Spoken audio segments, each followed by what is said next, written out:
It's my honor now to introduce Dr. Bruce Perry. He's a senior fellow at the Child Trauma Academy in Houston, an adjunct professor of psychiatry and behavioral sciences at the Feinberg School of it's my background.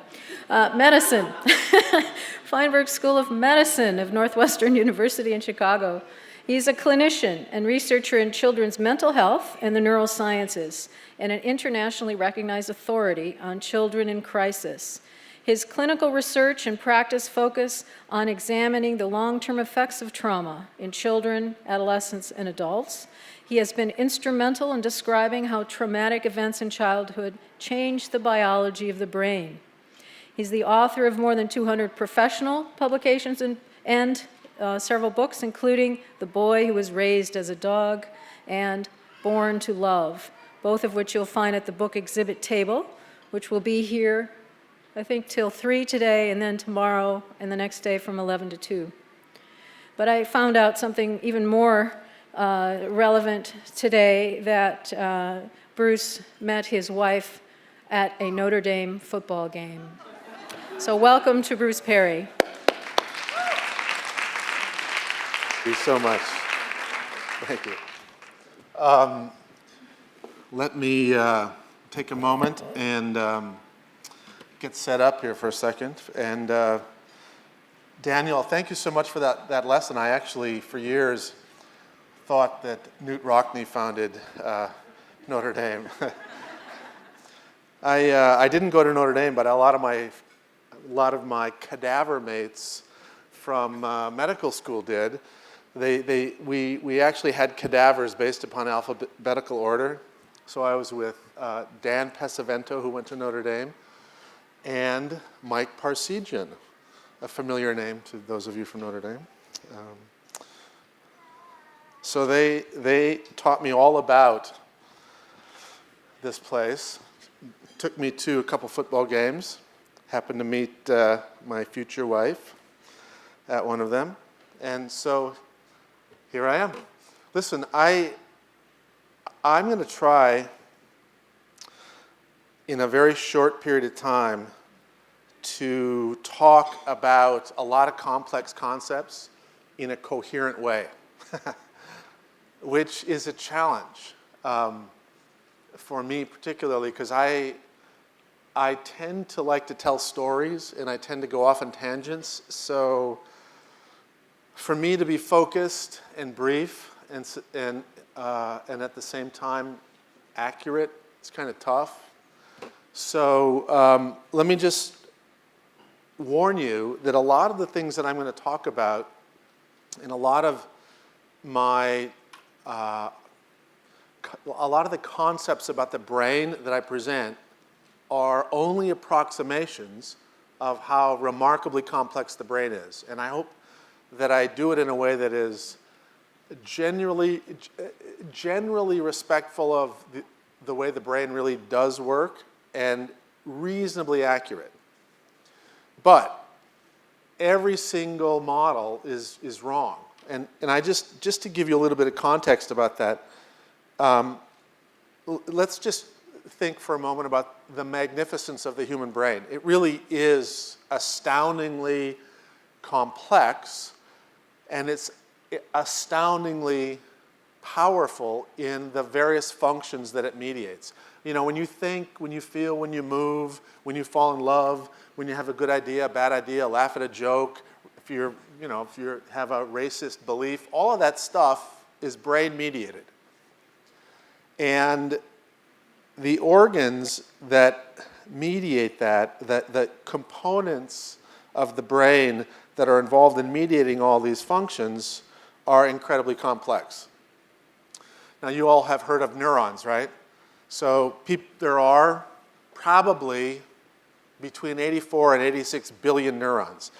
There are people that study that. People have fights over that. People have conferences about whether it's 84 or 87 billion. Seriously, I mean, these guys are serious about counting neurons. And, you know, I don't want to quibble about it, but let's just agree that there's a lot of them. And, you know, furthermore, each neuron has between, and again, there's huge fights in neuroscience about whether there's on average 500 or 2,000 synapses, because there are some neurons that have 10,000 synapses and some have 10, and people fight about that, but let's just say, there's a lot. And conservatively, there are billions in each little cubic centimeter of the brain. And then if you just sort of take one of these synapses and you magnify that a little bit, this is just a cross-section of a reconstruction of one synapse.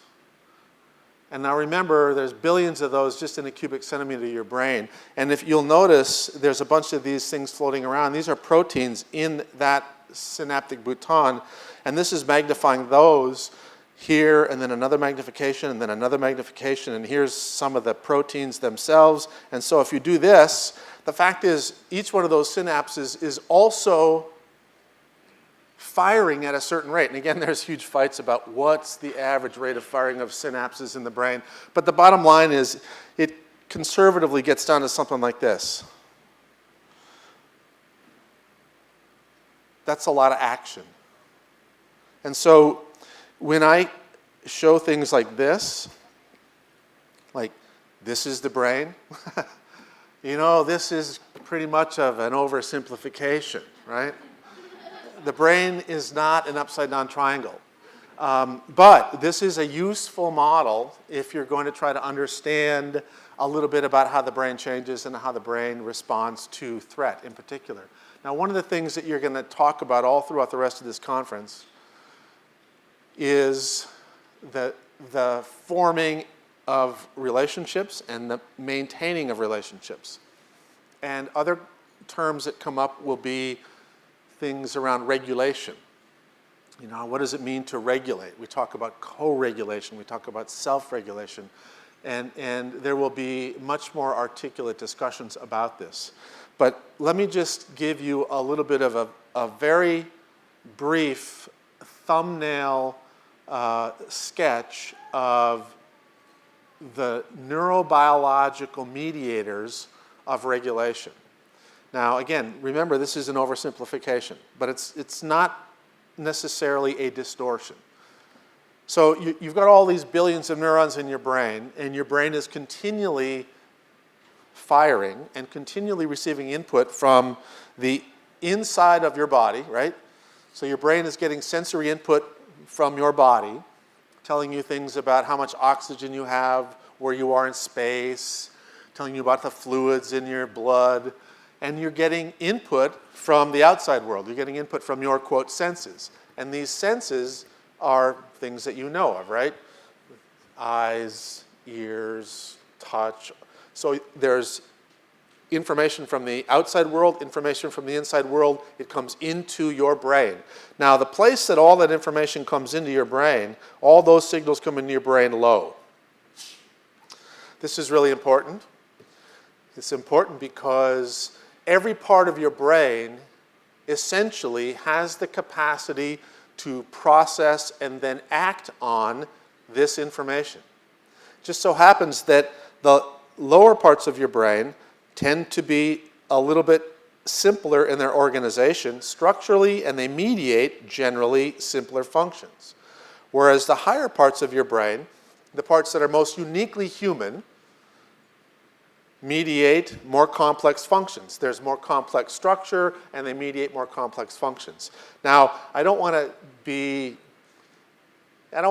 want to put down part of the brain, but the fact is the lower part of your brain doesn't tell time, and it's not very smart. So if the lower parts of your brain get input from the outside world, they have the ability to act on that information in a way that is not reflective of your best thinking.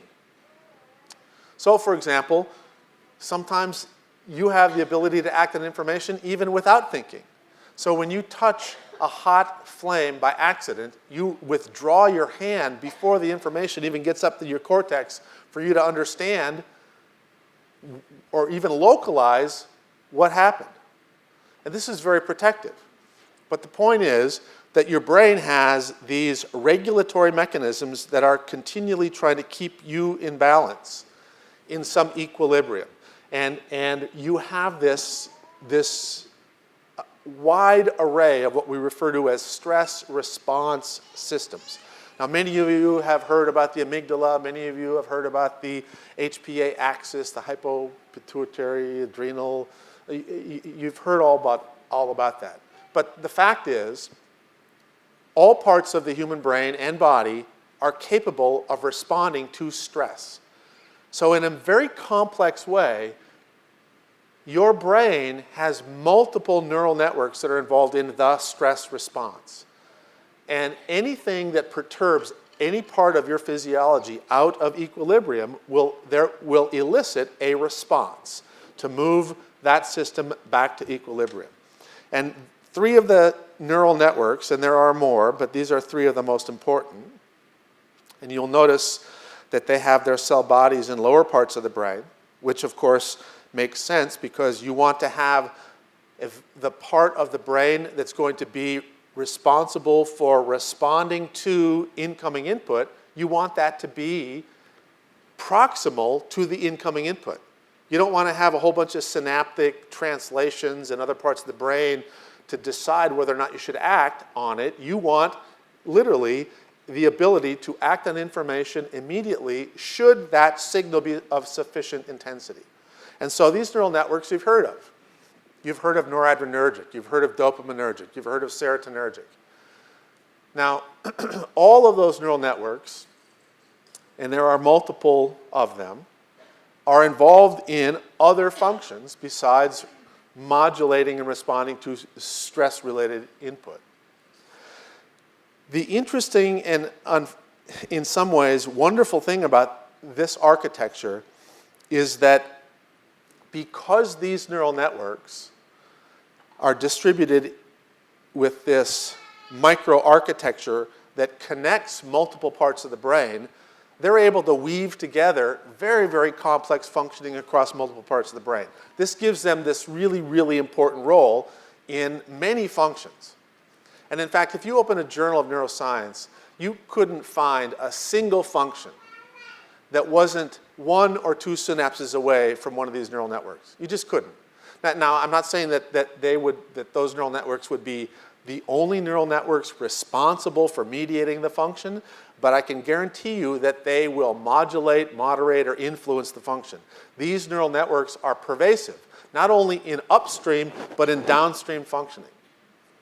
Now, what that means is that your neuroimmune, your neuroendocrine, your autonomic nervous system functioning as it flows out to the body can be influenced if these neural networks are altered or impacted. And all of the upstream functioning in the brain can be influenced by these neural networks if they're altered by something. And so, when you start to look at patterns of stress activation that are extreme or prolonged, you start to see alterations in how these neural networks function. And then a cascade of problems in every part of the brain and body that they send signals to. Now, one of the things that we know about neural networks, and one of the things that we know about these neural networks in particular, because this has been studied for literally for 40 to 50 years, we know that when these neural networks are activated in certain patterns, you can change their baseline level of activity, and you can change how reactive they are when there's a given stimulus. So and it's related to this concept. When you activate your stress response systems, it's not bad. In fact, if you want to become a better football player, you have to be stressed. If you want to learn a new concept, you have to be stressed. Those of you who study development, you know that development is all about leaving your comfort zone, going to a zone of proximal development, which introduces novelty, which activates your stress response system. You have a tolerable level of that and stay there for a while, and then you go back into your comfort zone. And so essentially what happens throughout development throughout learning, throughout the acquisition of a new motor skill, social skill, cognitive skill, is that you have doses of digestible stress. So, let's go back and talk about this. If you take these neural networks involved in the stress response and you activate them with a moderate stimulus, their baseline level of activity they'll have an increase in activity, and there'll be a certain duration of activity. And you'll get back to your baseline. And if you come back a week later and you give the same stimulus, you'll get the same peak response and same duration of response. However, if you take that system and you stimulate it in a moderate way, and then before it gets back to its baseline, you give it a little bit of burst of activity, and then another burst, and then a higher burst, and then a big burst, you essentially will shift. You're sending a signal to those neural networks, which will literally influence what's going on genetically, epigenetically, what's going on with the production of receptors and receptor-effector coupling, and I could go on and on about all this stuff. But the fact is, the system is basically getting a signal that the world's unpredictable. So what I need to do is prepare to be more active, because I'm getting all kinds of activity. And so in order to do this, molecular changes happen in this system that make it more active at baseline, and later on, when exposed to a moderate activation, there is a much more extreme response in comparison to previous. This is what happens basically with children who grow up in environments where there's unpredictable environments. When there's unpredictable, those of you who study attachment, if you have an inconsistent caregiver who's sometimes going to regulate them and sometimes going to get mad at them and sometimes not even be there for the same level of internal distress, you're going to end up with this unpredictable pattern of activation, and the child's stress response system will get dysregulated. It will become overactive and overly reactive. Now, there are complexities involved in this. Part of it is that there are multiple broad functional adaptations that can take place with stress. If you're an infant, one of the most common response patterns is to activate systems involved in what we call dissociation. When you are an organism and you are in an inescapable situation and fighting or fleeing will not help you, your brain basically tells you to prepare to be injured. And what that does is it involves decreasing your heart rate. It changes the circulation of your blood. Instead of pouring all the blood out to your muscles to get ready to fight or flee, you keep the blood in your trunk. It involves the release of endogenous opioids to prepare you to essentially emotionally dissociate from what's going on and to deal with what will inevitably be pain, or what is anticipated to be a painful input. And so that's one physiological response pattern to threat and stress, particularly if you are in a situation where the fight or flight response is not going to help you out.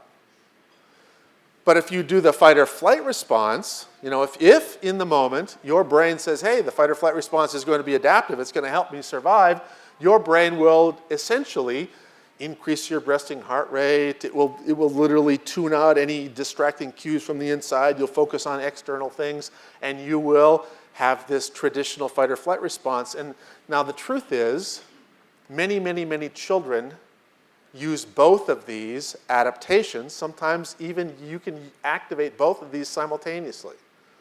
It's a little bit like driving a car with your foot all the way down on the gas pedal and your foot on the brake. So you're literally, it's not good for the engine.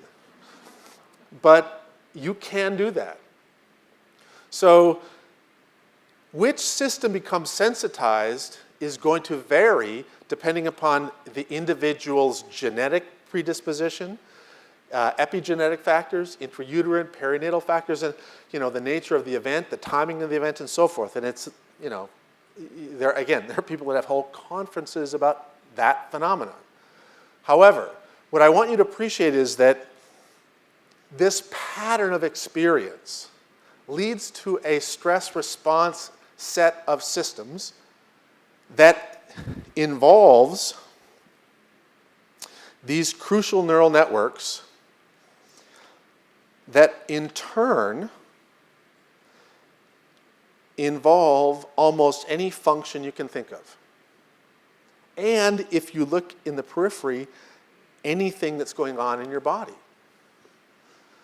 So the bottom line is a sensitizing pattern of experience will lead to sensitized neural networks that are involved in a huge range of functions. And so if you look at kids that have been maltreated, and you're a speech and language pathologist, guess what you're going to find? Oh my God, they have speech and language problems. And if you're a cardiologist, guess what you're going to find? Oh my God, they have cardiovascular problems. And if you're interested in diabetes, guess what? Oh my God, their rates of diabetes are 4 times higher than the general population. If you're interested in obesity, guess what you're going to find? Oh my God, obesity is way higher. If you're interested in ADHD, oh my God, they meet criteria for ADHD at rates that are much higher too. And so the problem of our field, honestly, psychiatry, is that we don't have an adequate labeling model, a nomenclature, to really capture what's going on. And what has been happening in this field, and this is one of the reasons that this kind of a meeting, an interdisciplinary meeting that focuses on development and relationships is so crucial, is that if we continue to look at these children and youth and adults who have experienced sensitizing developmental experiences, we'll continue to just be coming up with partial solutions to clusters of symptoms.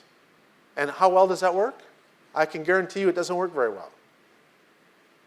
Our mental health systems are not meeting the needs of these children. Our healthcare systems are barely even aware of the problems caused by this. Our school systems are completely puzzled by kids that have ADHD, and when they use contingency-based programs, guess what happens? These kids get worse because they have a sensitized stress response system. And part of what happens, and I'll talk about this if I have a little time, when you have a sensitized stress response neurobiology, it alters your capacity to acquire new content, to retrieve previously stored content. You do poorly in school, and you have a hard time with anything that's connected to brain functioning and also functioning of the body. Now, one of the things that we've been studying, and a lot of other people have been studying this as well, is what happens to individuals who have had these experiences as they grow up. And I'm going to try to find, I know I have it in here somewhere. Almost all of you have probably heard of the ACE studies, Adverse Childhood Experience Studies. These are a series of publications based initially on one big epidemiological study, and more recently this has been replicated in other studies. But the bottom line is this, is that if you look at any bad thing in adult life, I mean, I know this sounds crazy, but it's true. Any bad thing in adult life. You look at divorce, you look at suicide, you look at employability, you look at going to jail, you look at healthcare problems, the 9 major causes of death in adult life. You look at mental health problems, every single one of those, the risk for those is increased between 5 and 12 times by virtue of having had adverse childhood experiences. And so now people are incorporating ACEs into public health surveillance models, and they're incorporating ACEs into public policy, et cetera, et cetera. And this, I believe, is a very interesting and important finding. It's an articulation of something that is crucial for us to better understand. But one of the things that this group, and I have been part of this group, didn't look at were factors that might be related to resilience. So everybody in this room knows that you can have a child who has an adverse experience, right? Let's say that you have 2 kids that witness a school shooting. Same school shooting, same classroom. One child will end up having significant mental health sequelae. Another child will have temporary mental health issues and then over time apparently be fine.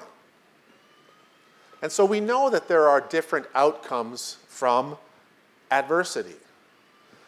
However, one of the things that we have not been focusing on and have not been measuring in part that I think is absolutely essential, and again, one of the core important elements of this meeting is your appreciation and focus on this, and that's what do relationships do when you have an adverse experience. So if you think about what we know about the neurobiology of the stress response, here's one thing that we know is very important. The major mediator of the stress response in any given moment is not whether or not that event is actually life-threatening or overwhelming or whatever it is. The response of the individual to a traumatic event is related to the relational milieu. So the little kid on the playground who falls and hurts his knee, stress activation, looks over at mom. Mom says, "Don't worry about it." He says, "Really?" And he rubs his knee and keeps playing. His stress response plateaus and then goes back down. But because of the relational quality of human beings and relational contagion, though you'll learn about or hear about, I'm sure, mirror neurons amongst all the other presentations, we know that human beings are relationally contagious. So if mom goes, "Oh my God, oh no, oh no," the child's stress response, which is partially activated, gets more activated, and his experience of falling and scraping his knee is completely changed by the relational milieu. His stress response is determined by the relational milieu, not by the actual objective impact on his physiology, which is a pretty amazing thing.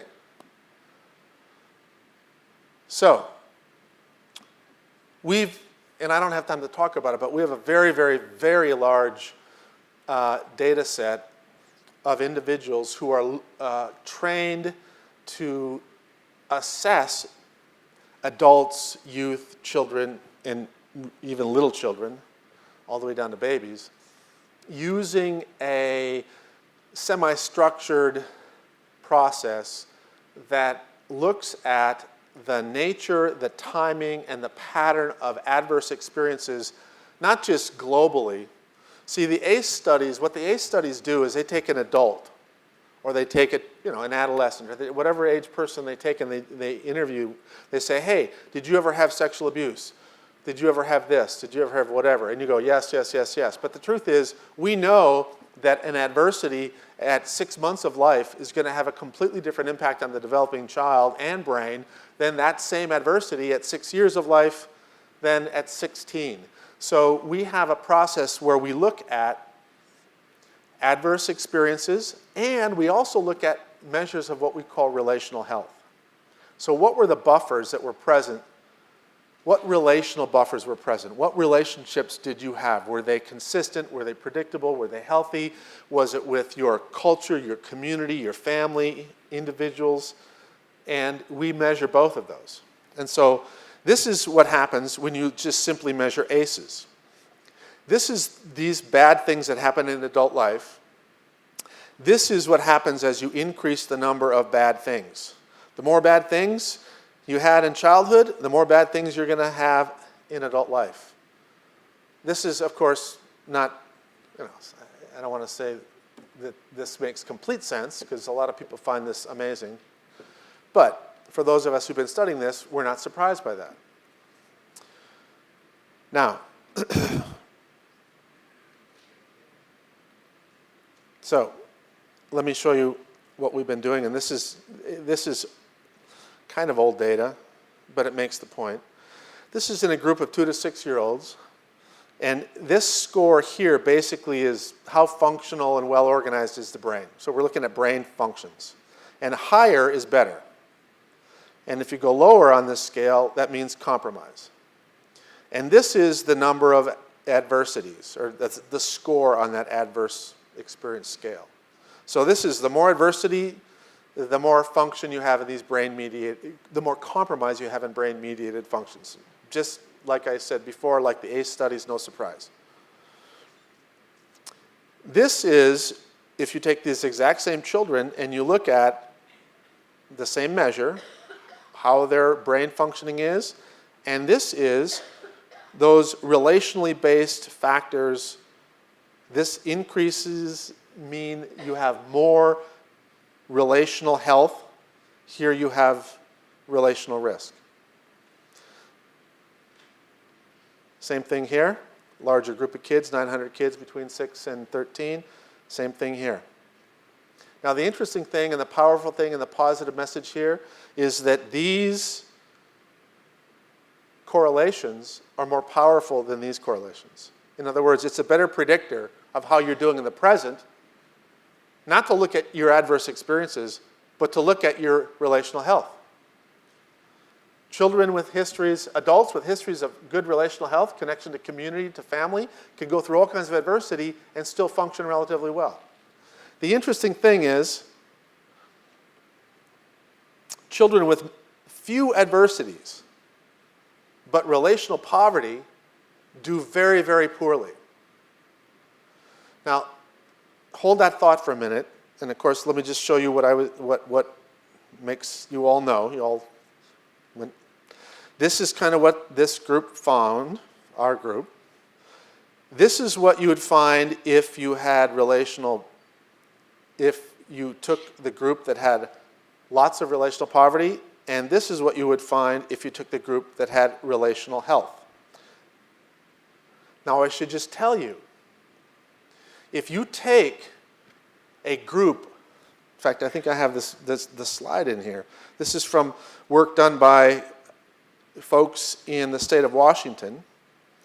If you take if you take children who are in school, and I thought I had it in here. You take a typical classroom. There it is. This is not a high-risk classroom. This is a classroom of 30 kids in the state of Washington. They've incorporated ACE surveillance into their public health model. And so this is what happens. Here's a typical classroom. In that typical classroom, look at how many kids have 4 or more ACEs. Basically, you're going to have 1/3 of your class has got significant adversity sufficient to cause profound problems, learning problems, behavior problems, social problems. Now, this is particularly sobering in light of what I'm going to talk about next. And that is this. If indeed you have a sensitized stress response, and you have adverse experiences, and you have the need to change this curve, because therapeutics that's what that is. Somebody who's got a high resting or high baseline stress reactivity and overreactivity when they're given a minor stressor is essentially going to fail in school. I mean, school is all about challenges. It's all about novelty. It's all about unpredictability with relationships at recess and your peers. You're going to do poorly with that if every time you have an interaction with somebody where there's a little bit of stressful unpredictability, you overreact. So, the other thing that we need to understand about sensitization and tolerance is this, that you can actually change this curve the other way. This is how you change that curve. You change that curve by having tiny, predictable, digestible doses of stress activation. And if it's around a specific trauma, basically the way you heal this is that you revisit that mess in small, digestible ways. How many, I mean, I won't ask, but I'm sure many of you have lost a loved one. The process of successfully going through mourning and grief involves lots of these tiny, little, digestible, painful revisiting of that loss, right? And what happens is, in the beginning, there are people all around who are willing to listen. And then later on, you find that, gosh, you don't want to talk about it now. You want to talk about it later.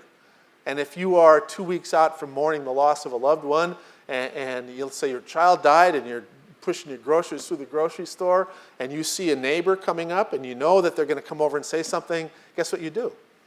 You just leave your groceries and leave the store. Happens all the time.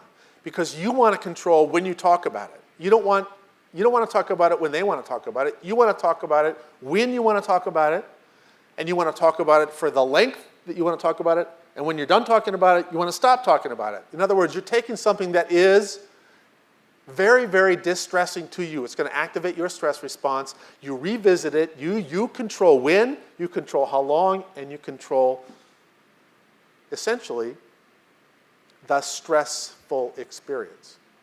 Now, a lot of times you can't control it.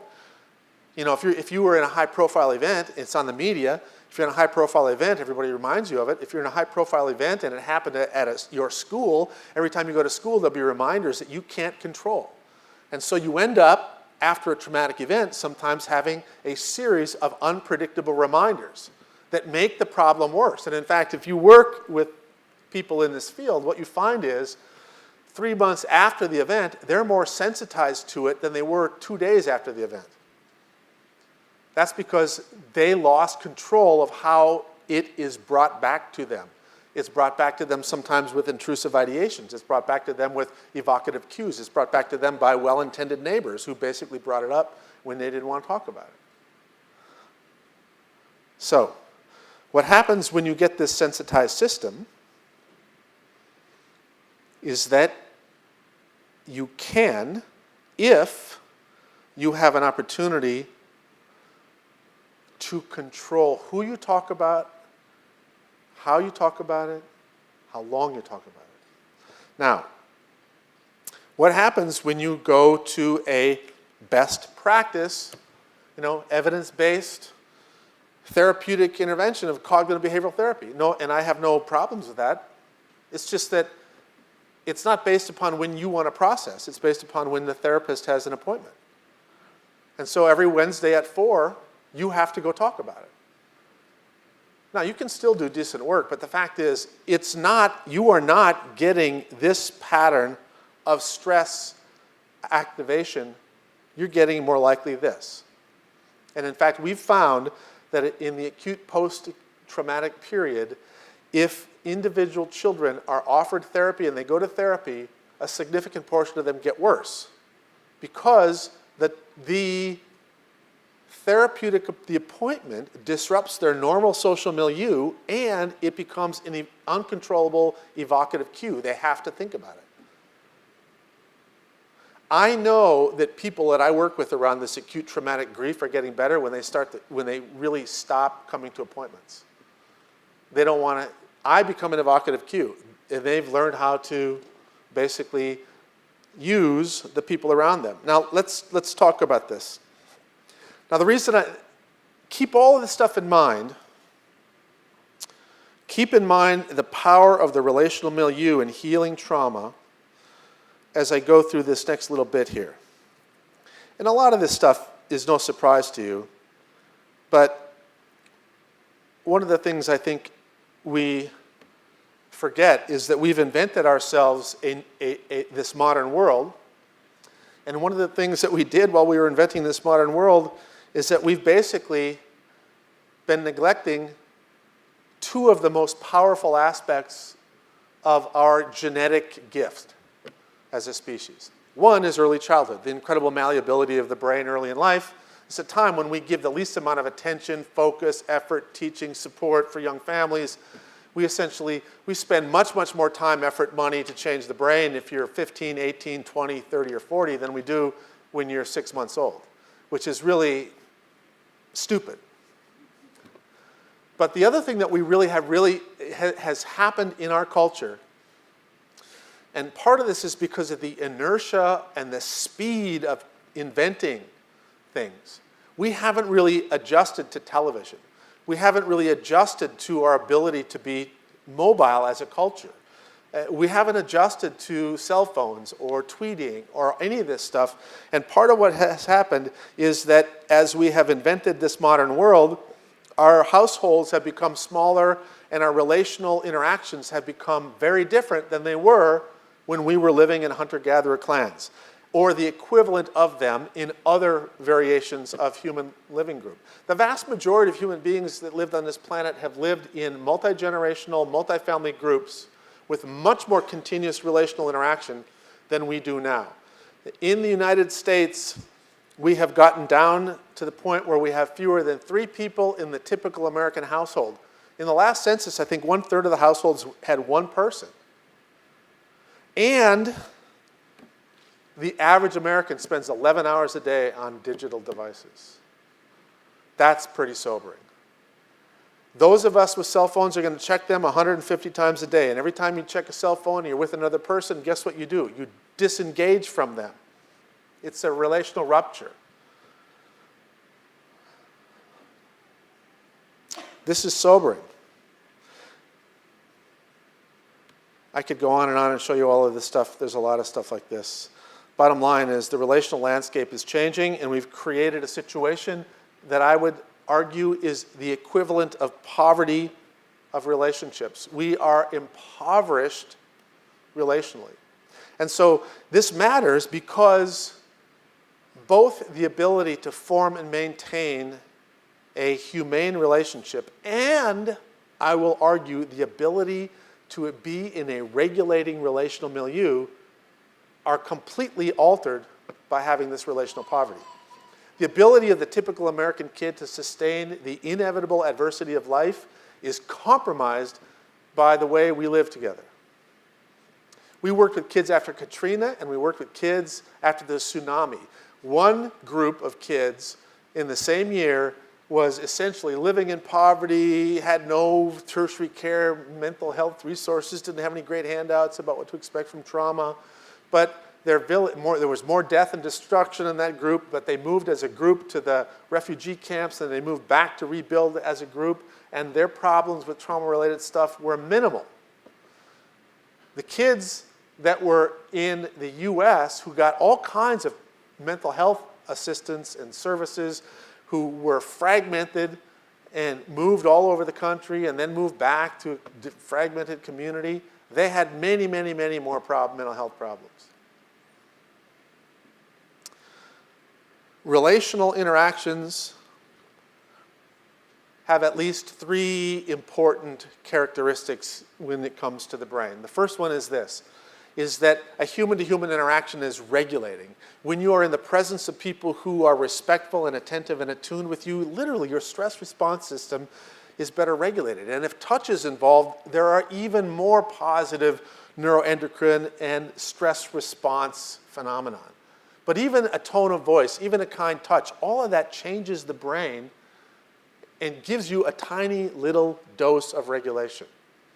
The second thing that happens is it's rewarding. And so you get a reward for that. And if you live in a world where you have poverty of relationships and you can get a reward from a Dorito or a reward from a friend and you have no friends, who's going to eat more Doritos? There's no doubt that obesity is connected to overeating, and using food as a reward is essentially a response to a lack of relational reward. So, let me just show you something here that we were interested in this, and we became interested in this a couple years ago. And so one of the things that we did was look at the number of positive relational interactions that a child had during a day. And this is a 24-hour contact map of a typical child. 6 in the morning, this is noon, 6 at night, this is midnight. And every little black arrow is a positive human interaction. And basically, what will happen when this child has these interactions is reward, regulation. Reward, regulation, and also social learning, cognitive learning, whatever. You learn in context of these relational interactions. So this child had dose after dose after dose of positive stuff.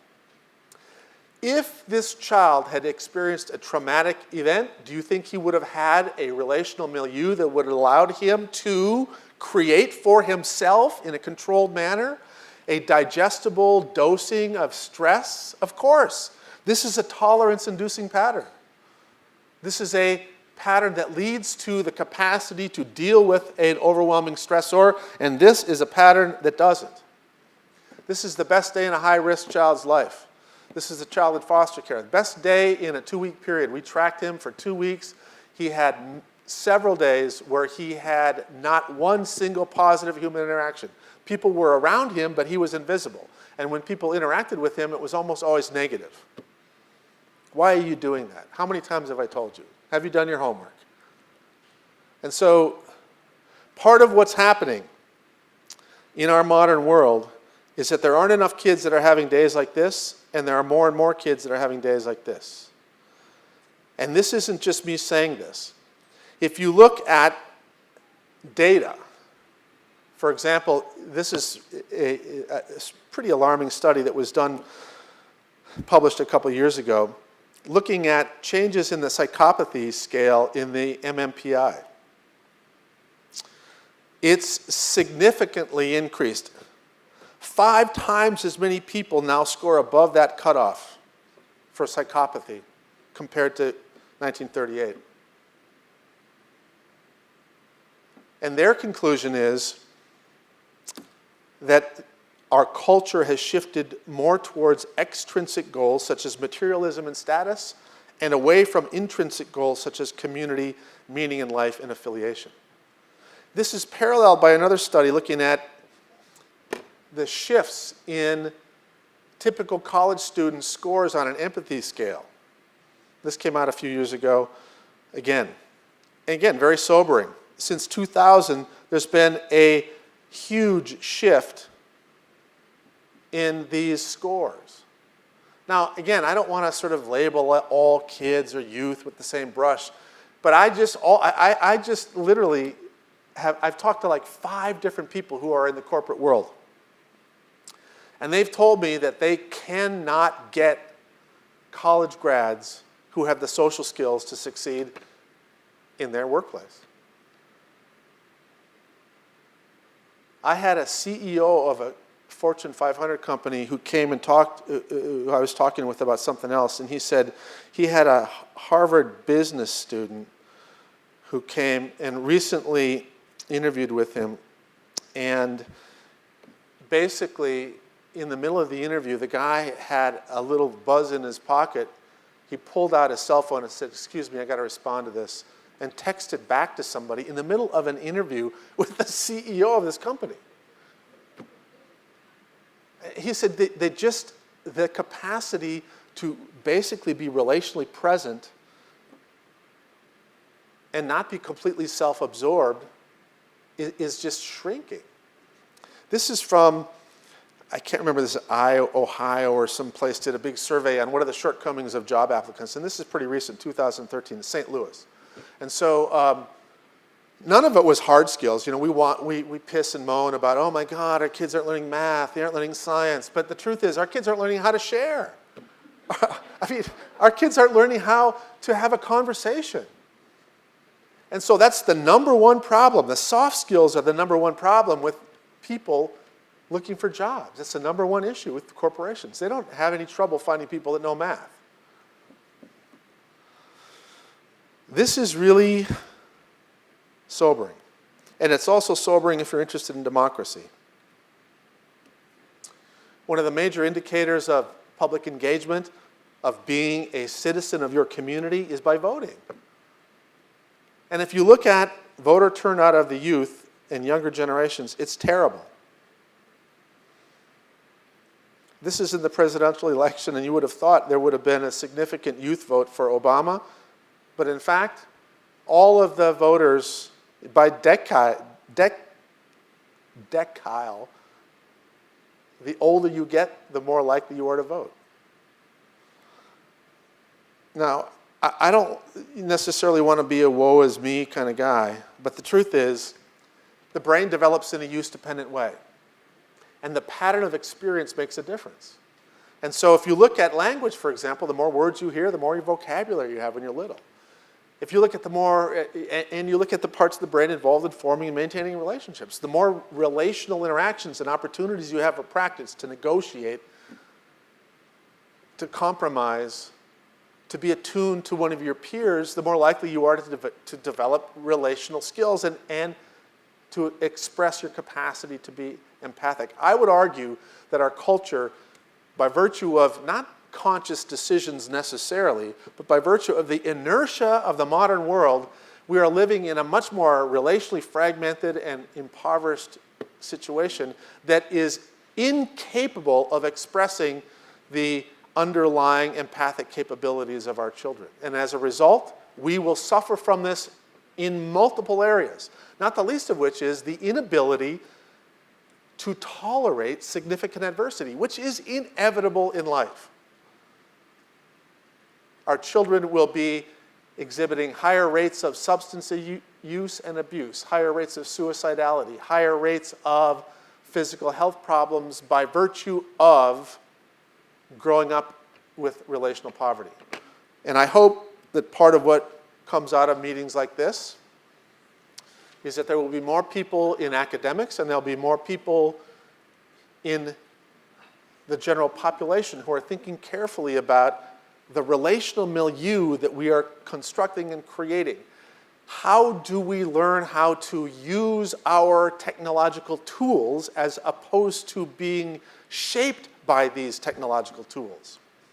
Can we teach our children basically hygiene around when and how to use your cell phone, when and how to tweet, when and how to manage your email? This has to be one. You talk to people in the corporate sector, one of the fundamental things they're looking for, give us some guidance, some structure about how to help our employees manage screen time, manage communication so that we're not literally being so stimulus driven every time we get an email, every time we have a tweet.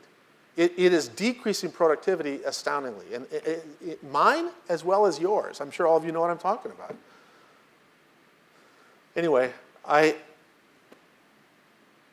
should stop. Keep going. No. I actually have to, believe it or not, drive back to Chicago and pray that my plane is actually there. Not my plane. I don't have a plane. Just let's just be clear. It's like the plane that I would buy a ticket to be on is there. I'm happy to entertain some questions. Is that a couple minutes? A few minutes of questions because I don't want to eat into anybody else's time. So, first of all, thank you for your attention and your work, and I would be happy to answer any questions if there are any.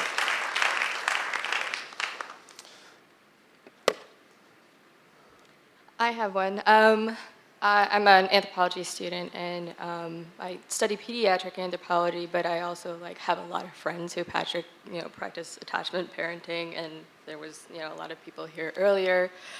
And I see a lot of, I was minored in psych, and I see a lot of people in that community and in other communities who have either unfounded or pseudoscientific ideas about children and child rearing in various capacities, and I hear a lot about people talking about the limbic system and how children can remember early, people will report, oh, my kid can remember their birth, and my kid talks about their birth and I never told them anything about it, or children can remember their C-sections, or not remember their C-sections, but they'll reenact the violent circumstances of their birth later on in life. And people talk about that a lot, on mom boards and things like that. I'd like to know your reaction to that, and,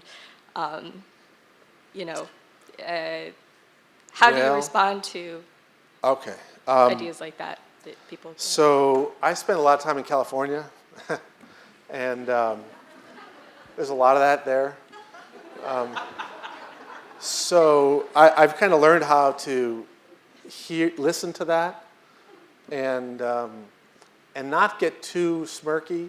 Because the truth is, if you sort of from the neuroscience perspective, linear cognitive narrative can't be stored at birth the way it is after you're 3 or 4 or 5. And so the brain's different when you're born than later on. We know that. There are some interesting studies, though, that show that you do have memory, right? I mean, different parts of the brain can store experience. And what will happen is, in many ways, as you go through different developmental sort of iterations and go to a new quantum level in organization, your brain resorts, essentially it's like moving. You know, you sort of have to unpack all the old stuff and you find a new place for it. And so you revisit certain things at different developmental phases. Now, I also know that memory can be cognitive memory, linear narrative memory can be easily influenced. And so children will remember things in ways that are inaccurate, and will remember things in ways that are inaccurate, and sometimes they will literally, honestly, completely believe something that somebody told them was true, and it becomes their experience. And they literally believe it. But I can just say that in terms of a traditional linear narrative of recollection of things like,